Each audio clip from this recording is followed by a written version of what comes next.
Hey everyone, Eric Hayden here on YouTube. Really appreciate the comments on the last video. I got some comments on appreciating that it was a thorough video on things you can be doing in the garden. If you missed it, we've been really warm here in eastern North Carolina. A lot of the eastern part of the country, United States, has been warm.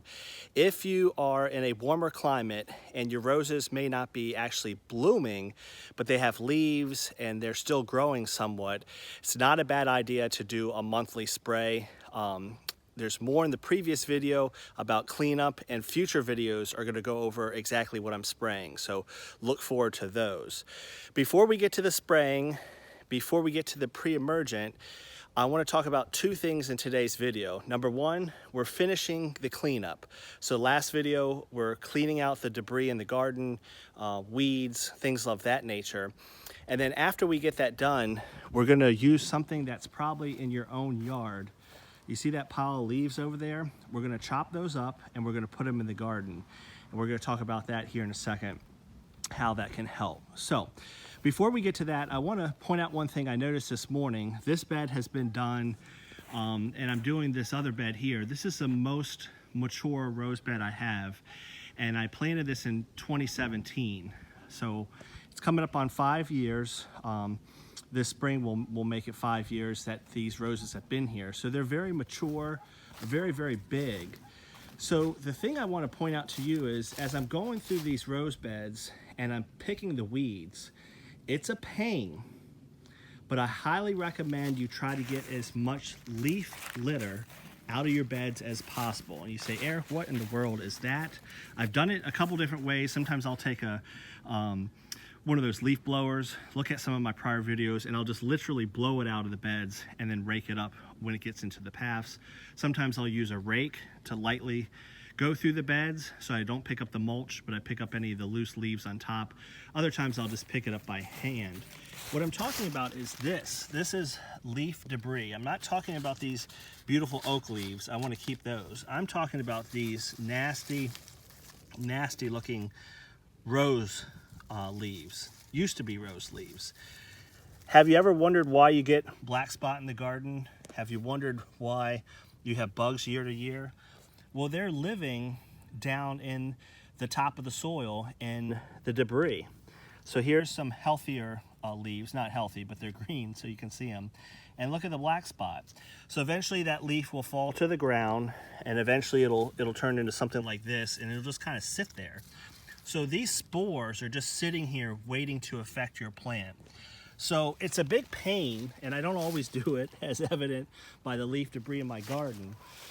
But at least a couple times a year, if you are taking the opportunity to clear out your beds of weeds and things like that, try to get rid of as many of those fallen, diseased leaves as possible. Is my bed meticulously clean all the time? No. In fact, just since I've clean this first bed, I have a few more that have fallen. So you're never going to get all of them. When I'm really on top of it with my every other week spray program, I don't have a lot of these issues on the ground, but I tend to kind of slack off late in the year, fall, you know, I'm done spraying, so that's when it kind of can get out of control. So just a little tip, try to get rid of those fallen leaves in your beds. That will help you from future insect and disease issues. Will it prevent every single one? No. But the more you eliminate on the ground in your beds, that gives your plants and your bushes a leg up. Then with the spraying, it's kind of a multi-layer approach. And at the very least, let's at least focus on the rose bush itself. I got to put my glove on here. It's great to get them in between the roses, and again, that can be accomplished with a leaf blower. Just blow them out into the paths and then just rake them up. That's by far the most efficient way. But don't forget about down here by the rose itself. So these are oak leaves, so I removed those, and I'm here weeding. So I pick up this and I shake it off because I like to keep as much dirt as possible, and then I put my weeds in the bin. But lo and behold, look at all this junk. Again, I'm not talking about the oak leaves, I'm talking about this leaf debris. Old leaves all matted up against the bud union itself, just a harbinger of disease.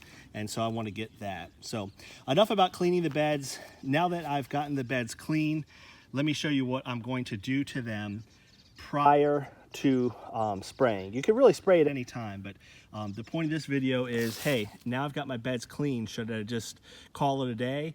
Or are there some things like those leaves and pre-emergent and maybe some potassium that I could put down so that the rest of the winter that works into the soil?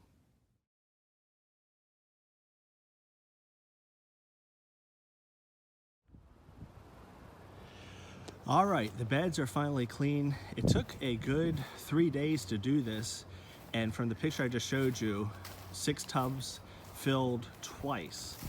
And a lot of it was not just weeds, but I was kind of lazy in the fall, and I trimmed the roses with just hedge clippers, and I just let them fall to the ground.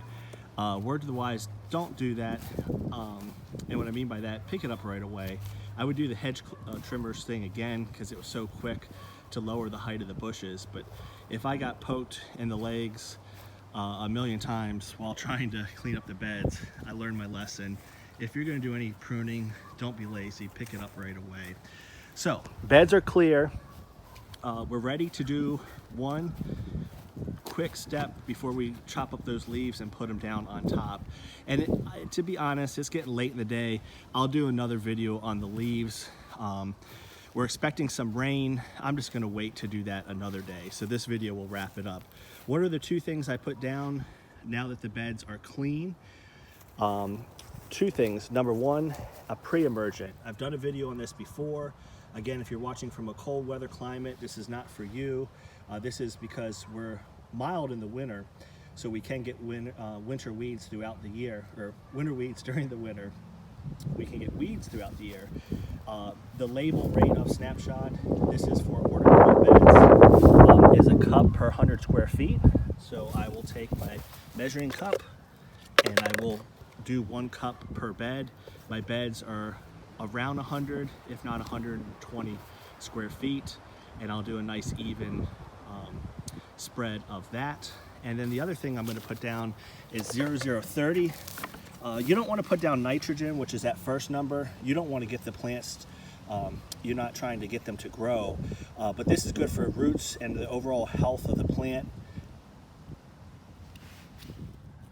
And I wouldn't advise just putting this down just because.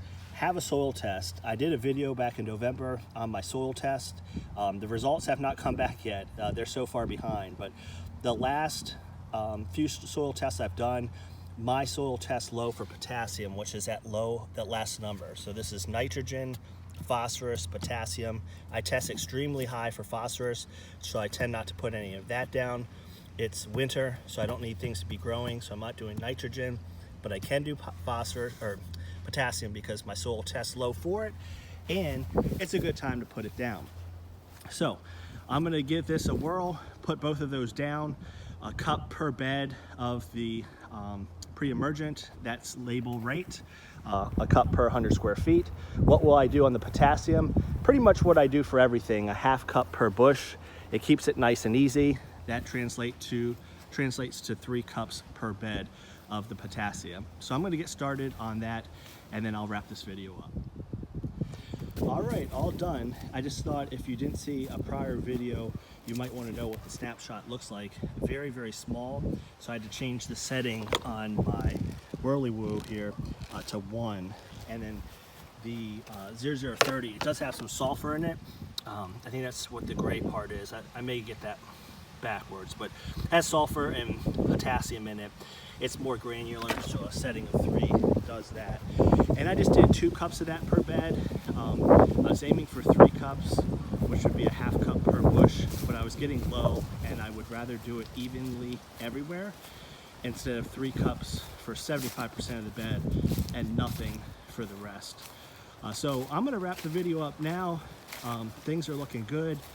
It's late, I'm tired, it's gonna rain tomorrow, so this will give this a chance to wash itself in. If you've heard me talk a lot in the past, I try to do things before big rain events. Not so much, flooding or super heavy rain where it may wash away, but a nice steady rain. Pretty good time to put down some fertilizer, lime, things of that nature. So I'll let this percolate into the ground the rest of the winter. We shouldn't have any weeds. A pre-emergent doesn't prevent current weeds, it prevents future ones from germinating. Now, in the next video, I started to do it, but I just ran out of time, and frankly, I want to do it after the rainstorm. Our next video is going to be about how I chop up the leaves and apply them to the garden beds. Like I said, we already started, but the more and more I think of it, I want this pre-emergent to get washed into the soil. And if you look really carefully, you can see the yellow pills, little granulars. That is what the snapshot is. So that's it. Comment below, what did you think of today's video? Again, if you're a warmer climate, stay on top of your spraying, but also use it as a time to clean out the beds of leaf litter, weeds, get them all cleaned up. And if you are in a warmer climate, consider putting down a pre-emergent so that you don't have a lot of weeds to deal with in the spring. If everything goes well, come late February and March, all I will have to do is prune back anything that has died over the winter. The beds will look exactly like this, roughly, no weeds, and I can just get started on enjoying some roses here spring. I really highly recommend a pre-emergent. Never used one until the last, I guess, year or two, and Snapshot is what I use. It's expensive. I think it was over $100 a bag, but I got it maybe 2 years ago now, and you can see I'm still using it. And I use it through all my ornamental beds. It's not for any beds with berries or edible fruits, so do keep that in mind. Hope everyone's having a good new year. I recorded this over a couple days, but as we finish up, we are 2022, hard to believe. I look forward to showing you some more videos as the new year is upon us. Have a good one, everyone.